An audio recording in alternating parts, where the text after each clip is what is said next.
Hello and good morning everyone. I welcome you all at OS IS. I hope everyone is doing well. So today is 1st December 2024 and we are going to discuss important news and articles from the Hindu newspaper. So let's see the important news which we are going to cover here. So make sure you're watching the video till the end so that you can cover up all the important topics which we are going to cover here today. And the PDF, where will you get the PDF? In the channel Eduverse IS. This is a Telegram channel.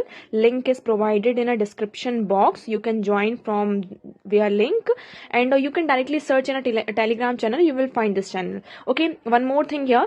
We have started a new series where we are discussing PYQs. जितने भी यहाँ पर 2011 से UPSC के PYQs हैं prelims के, उन्हें हम यहाँ पर डिस्कस कर रहे हैं और उसका यहाँ पर पूरा एनालिसिस आपके साथ किया जा रहा है. एक एक क्वेश्चंस का यहाँ पर एनालिसिस हो रहा है.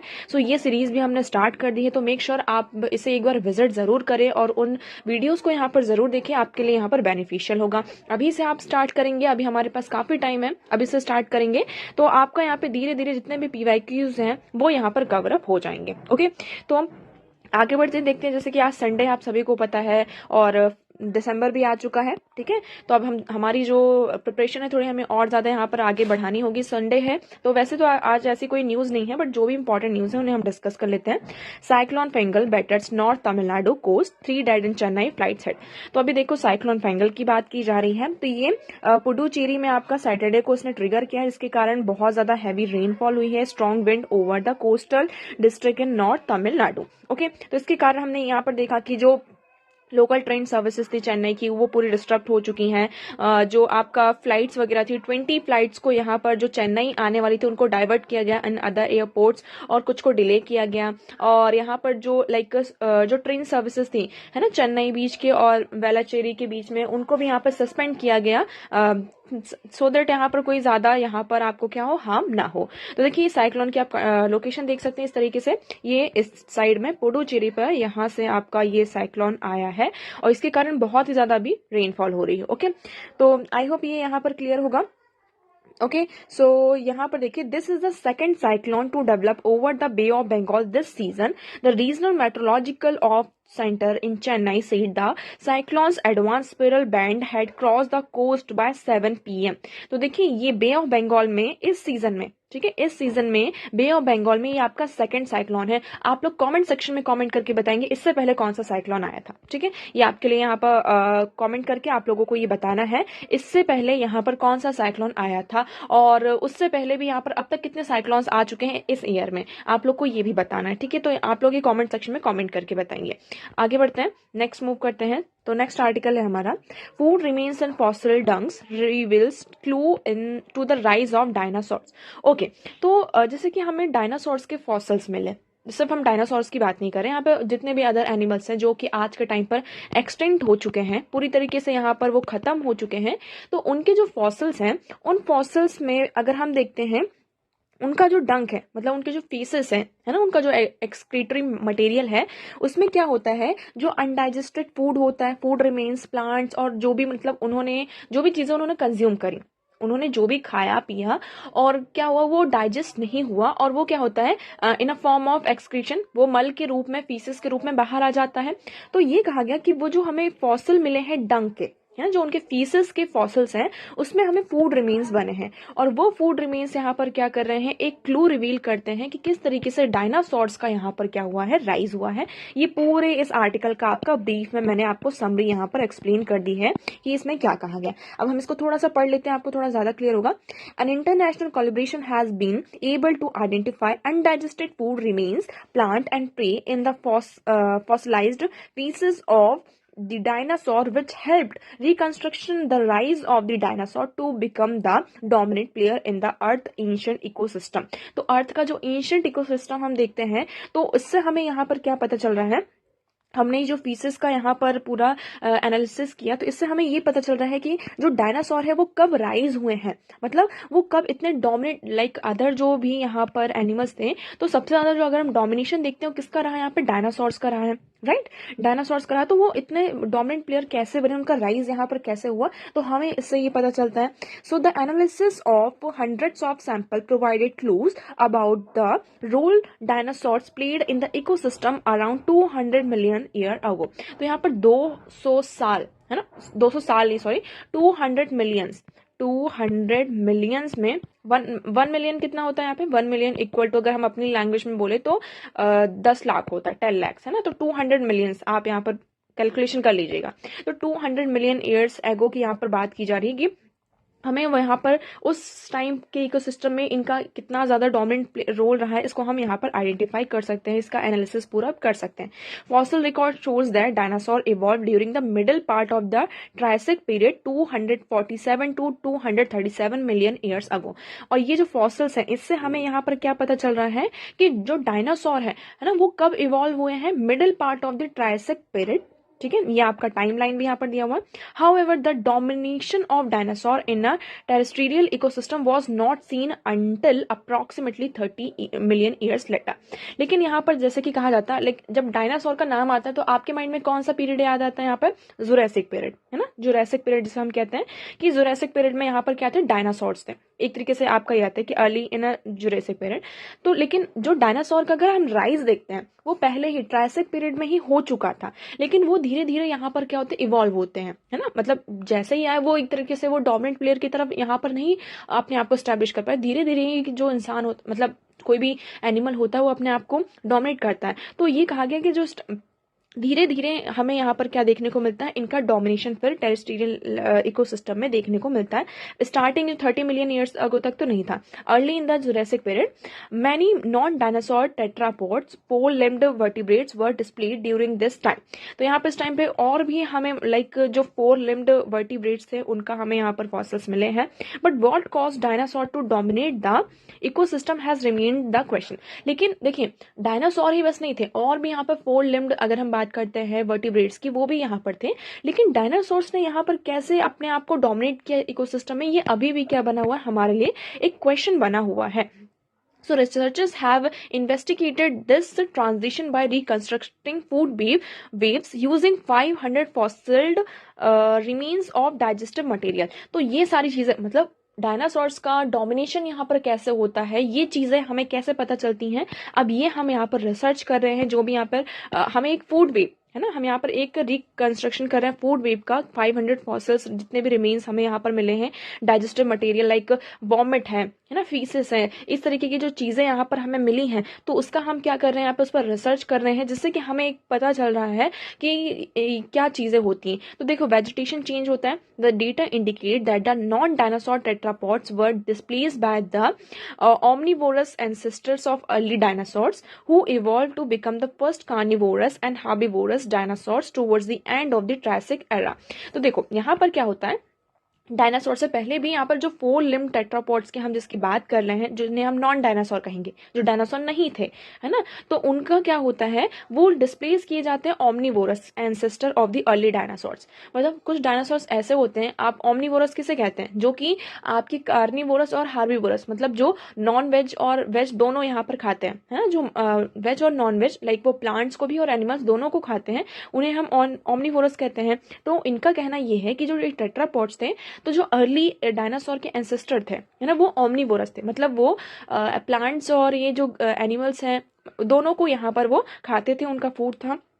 ठीक है, तो ये हम कह सकते हैं फर्स्ट अगर हम बात करते हैं तो यही धीरे धीरे क्या होते हैं, ट्राइसिक एरा का जब एंड होता है, ट्राइसिक एरा जब एंड होने लगता है तो ये धीरे धीरे यहाँ पर क्या होते हैं, इवॉल्व होने लगते हैं। ठीक है, at this point the author suggest that environmental change resulted in substantial vegetation change that pave the way for an expansion of herbivorous ecosystem and the replacement of herbivorous by large and more diverse herbivore species injected food of a broader range even including burn plant. This in turn led to the evolution of large carnivorous dinosaurs by the beginning of the Jurassic period. तो यहाँ पर क्या होता है, vegetation change होने लगता है, vegetation change होता है धीरे धीरे, तो जो हार्बिवोरस है वो उसका एक्सपेंशन भी होने लगता है और ज्यादा यहाँ पे हार्बिवोरस होने लगता है, कुछ चीजें यहाँ पर रिप्लेस होती हैं। लेकिन हम देखते हैं कि यहाँ पर जो कार्निवोरस डायनासोर्स थे, इनका इवोल्यूशन जुरासिक पीरियड की जो बिगनिंग है वहां से हमें देखने को मिलता है। So the analysis shed light on the emergence of dinosaur dominance within the ecosystem of the Polish basin, which suggests that the process shown by the polished data may explain global pattern, shedding new light on the environmental governed emergence of dinosaur dominance and gigantism that endure until the end Cretaceous mass extinction. Okay तो फिर last में जो आपका and होता है Cretaceous mass extinction होता है, ये ऑल सारी चीजें होती हैं, तो ये यहाँ पर होता है. आई होप आपको ये क्लियर होगा. मतलब वेजिटेशन में चेंज होता है, उसके कारण फिर यहाँ पर जो एंसेस्टर्स होते हैं अर्ली डायनासोर्स के, जो ओमनिवोरस यहाँ पर होते हैं, है ना, उसके बाद फिर धीरे धीरे यहाँ पे एवोल्यूशन होने लगता है कार्निवोरस डायनासोर्स का in the beginning of the Jurassic period. Okay so I hope this one is clear. Now the next article here is emerging H5N1 mutation raise risk of human infection. अब देखिए यहाँ पर क्या हो रहा है, जो H5N1 ये क्या है, आपका एक एवियन इन्फ्लुएंजा है जिसे हम बर्ड फ्लू भी कहते हैं, बर्ड फ्लू. लेकिन इसमें प्रॉब्लम ये आ रहा है कि ये बर्ड फ्लू जो है धीरे धीरे ह्यूमन बींग्स में ट्रांसफर हो रहा है. वन थिंग इज दैट, ठीक है, पहली चीज ये है कि ये बर्ड फ्लू जो है आपका बर्ड से एनिमल से क्या हो रहा है, इसका स्पिल ओवर हो रहा है ह्यूमन बींग्स में. सेकंड, इसमें प्रॉब्लम ये हो रहा है कि ये अपने आप को म्यूटेट कर रहा है, मतलब इसके जीन्स में क्या हो रहे हैं, आपके चेंज हो रहा है. That is very harmful for us. So here you will see a highly pathogenic avian influenza virus has been spreading across the world since late 2020, driven by new virus lineage 2.3.4.4b. Okay तो ये एक नया lineage सामने आया है किसका, H5N1 virus का. Okay it is clear. Now recent यहाँ पर क्या हुआ है, केस है अभी ये H5N1 ब्रिटिश कोलंबिया में, कनाडा में, कैलिफोर्निया में. यहाँ पर कंसर्न्स क्या हो रहे हैं आपके और ज्यादा इंक्रीज हो रहे हैं. Why are the concerns increasing, because the virus and possible mutation that could facilitate human to human transmission. Like यहाँ पर अब क्या हो रहा है, अभी तक हमने देखा कि एनिमल से इसका स्पिल ओवर हो रहा है, एनिमल्स से लाइक जो बर्ड से इनका स्पिल ओवर हो रहा है आपका ह्यूमन बींग्स में. बट अब ये ह्यूमन बींग्स में भी इसका स्पिल ओवर हमें देखने को मिल रहा है. So these two cases have no exposure to H5N1 infected animals. Although हमें ये दिखाई देता है कि ये जो स्पेल मतलब हमें जो केसेस हमारे सामने अभी रिसेंट जो केसेस आए हैं ब्रिटिश कोलंबिया में, कनाडा में, कैलिफोर्निया में, वहां पर हमें ये देखने को मिला कि ये जो इन्फेक्टेड पर्सन है, इन्फेक्टेड एनिमल है, ये किसी भी H5N1 वायरस से जो इन्फेक्टेड पर्सन था उसके कांटेक्ट में यहाँ पर नहीं थे, उनके मतलब कोई भी एक्सपोजर नहीं था. इट मीन्स क्या है कि किसी ह्यूमन बीइंग के एक्सपोजर के कारण मतलब ये ह्यूमन से ह्यूमन में क्या हो रहा है, इसका ट्रांसमिशन हो रहा है. ये हमारे लिए बहुत ज्यादा प्रॉब्लमेटिक चीज बनती जा रही. So the British Columbia teenagers diagnosed with H5N1 in November 2024 initially experienced conjunctivitis and fever. तो सबसे पहले ये जो टीनेजर्स थे जब ये केस को मतलब कि H5N1 को यहाँ पर डायग्नोस्ट किया गया तो देन उनको पहले यहाँ पर फीवर होता था और कंजक्टिविटिस यहाँ पर हुआ था. Rapidly progress to acute respiratory distress syndrome. धीरे धीरे यहाँ पर फिर क्या होने लगता है, उनको रेस्पिरेशन में मतलब कि जो रेस्पिरेटरी डिस्ट्रेस सिंड्रोम है ये यहाँ पर बढ़ने लगा. ओके सो जीनोमिक सीक्वेंसिंग यहाँ पर रिवील्ड करती है that the virus belong to the 2.3.4.4 week clade genotype D1.1 consist with strain found in wild bird. तो ये यहाँ पर जो जीनोटाइप हमें जीनोम सीक्वेंसिंग जो की गई तो इनके हमें यहाँ पर जो वाइल्ड बर्ड्स हैं उनमें जो स्ट्रेन पाया गया है और ये वाला जो क्लेड है अभी ये जो स्प्रेड हो रहा है ये दोनों सेम है. इसमें इनकी जो सीक्वेंसिंग रिवील हुई है वो अभी थोड़ी हमें सेम हुई है. So health official suspect that the virus may have evolve after infecting the teenagers. तो इनका कहना यहाँ पर जो हेल्थ ऑफिशियल से कह रहे हैं कि पहले इन्होंने क्या किया होगा, इस वायरस ने उन टीनेजर्स को यहाँ पे इन्फेक्ट किया होगा, उसके बाद वो उनके ही बॉडी में उसने अपने आप को चेंज किया होगा, म्यूटेट किया होगा. So genomic sequencing identified the PB2-E627 की mutation in the teenager sample. So this mutation is linked to faster replication in human cells and greater severity of illness. अब हम H5N1 के बारे में एक बार देखते हैं ये क्या है. So it is highly contagious viral infection that primarily affect birds. ये पहले birds को affect करता है इसलिए हम इसे बर्ड फ्लू और एवियन इन्फ्लुएंजा भी कहते हैं. So सबसे पहले ये डिटेक्ट हुआ था आपका कहाँ, चाइना में 1996 में. H and N stand for hemagglutinin and neuraminidase, the protein on the virus surface that regulate entry and exist in the host cell. Okay, these virus type A occur naturally among the wild aquatic birds. Wild can infect domestic poultry and other birds and animal species. तो ये जो type A है वो naturally अगर हम देखा जाए तो जो वाइल्ड एक्वेटिक बर्ड्स हैं, है ना, हमारी जो वाइल्ड एक्वेटिक बर्ड्स होती हैं, जो पानी वाली जो बर्ड्स होती हैं, ये मेनली नेचुरली अगर हम देखें तो ये इनको अफेक्ट करता है. लेकिन अभी हमें जो केसेस आ रहे हैं दिखाई दे रहा है कि जो हमारे डोमेस्टिक हमारी जो पोल्ट्री है ना, जो अदर बर्ड्स हैं, एनिमल स्पीशीज हैं, ये उनको भी क्या कर रहा है, ये अफेक्ट कर रहा है. स्पेशली यहाँ पर देखिए जो migrating waterfall, most notably wild duck, are the natural carrier of bird flu viruses. Okay, transmission देखते हैं. Most virus strain do not infect humans. इसमें बहुत सारे जो स्ट्रेन्स हैं आपके वो ह्यूमन को यहाँ पर इन्फेक्ट नहीं करते हैं, but 2 contiguous strain H7N9 and H5N1 है ना, जो कि अभी इसका केस यहाँ पर चल रहा है, इसके हमें serious medical complications human beings में भी देखने को मिले हैं. So the virus spread to human through close contact with live in dead और इन्फेक्टेड पर्सन. तो यहाँ पर मेनली अगर अभी तक ये था कि लाइक ये जो H5N1 है ये कैसे स्प्रेड हो रहा है, ये स्प्रेड हो रहा है लाइक अगर आप किसी डेड और इन्फेक्टेड बर्ड के कांटेक्ट में है जो कि ऑलरेडी यहाँ पर पहले से इन्फेक्टेड था, तो ये आपको यहाँ पर हो सकता है. तो ह्यूमन टू ह्यूमन स्प्रेड अभी तक यहाँ पर रेयरली रिपोर्ट किया गया था, लेकिन अब ऐसा लग रहा है कि यहाँ पर ये केसेस भी आपके आ रहे हैं. सिम्टम्स की बात करते हैं. सो इसमें जो हमारा मिडिल अपर रेस्पिरेटरी ट्रैक है वो इन्फेक्ट होता है, फीवर, कफ होता है, उसके बाद निमोनिया, एक्यूट रेस्पिरेटरी सिंड्रोम भी हमें लाइक आपको ब्रीथिंग में बहुत ज्यादा डिफिकल्टी होती है, शॉक, इवन डेथ भी यहाँ पर हो जाती है. Cause of concern, what is the main cause of concern here? So H5N1 infection in humans can cause severe disease and has a high mortality rate. अगर ये ह्यूमन बींग्स को होता है तो इसकी जो मोर्टेलिटी रेट है it is very high.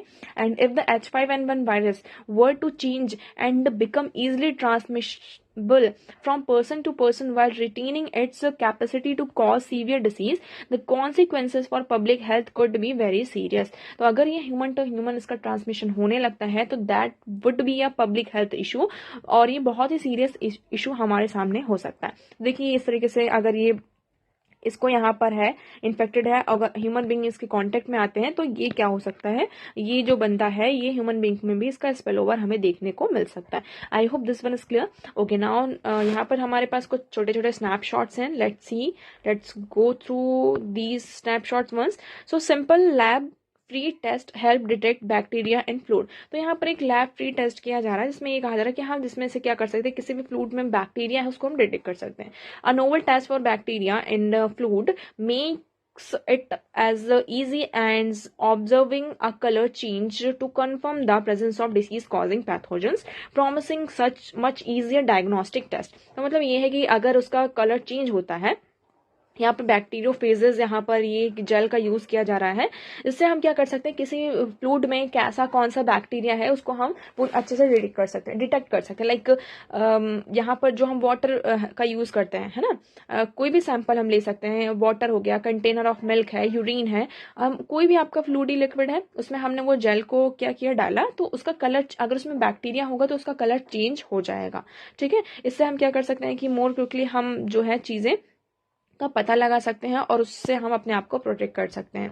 Next हम बात करते हैं, यहाँ पर ये है certain HRT tablets link to heart disease blood clot risk. तो HRT क्या है, हार्मोन रिप्लेसमेंट थेरेपी. तो ये कहा जा रहा है कि कुछ लोग क्या करते हैं, जब यहाँ पर इन टैबलेट्स का यूज किया जाता है, HRT जो टैबलेट्स होती हैं ये दोनों यहाँ पर ये 2 तरीके के हार्मोन्स को मेनली कंटेन करके रखती है. पहला है आपका ऑस्ट्रोजोन एंड प्रोजेस्टोजन. ओके, ट्रोजन. ओके, सो यहाँ पर इसके हाई रिस्क हैं, अगर इसका ज्यादा हम यूज करते हैं तो heart disease and rare but disease blood clot known as venous thromboembolism in women around the age of menopause. तो ये हमें सीरियस केस इश्यूज यहाँ पर देखने को मिल सकते हैं. I study find the HRT tablet was associated with an increase risk of heart disease but not blood clots. तो स्टार्टिंग में जब किया गया था तो इसमें ये था कि हार्ट डिसीज रिस्क होगा बट ब्लड क्लॉटिंग नहीं, बट यहाँ पर दोनों चीजें हो सकती हैं और इसके हमें सीवियर इम्पैक्ट देखने को भी मिल सकते हैं. ओके, सो आज देखिए इतना ही था. आई होप आपको सारी चीजें यहाँ पर क्लियर होंगी, बट स्टिल अगर कोई भी डाउट लगता है अभी भी आपको, तो आप कमेंट सेक्शन में कमेंट करके पूछ सकते हैं। आज का वीडियो कैसा लगा एक बार कमेंट सेक्शन में जरूर बताइएगा। अगर वीडियो पसंद आया है तो उसे लाइक करें, चैनल को सब्सक्राइब एंड शेयर करना ना भूलें। So that for all today. Thank you so much for discussion. Have a nice day.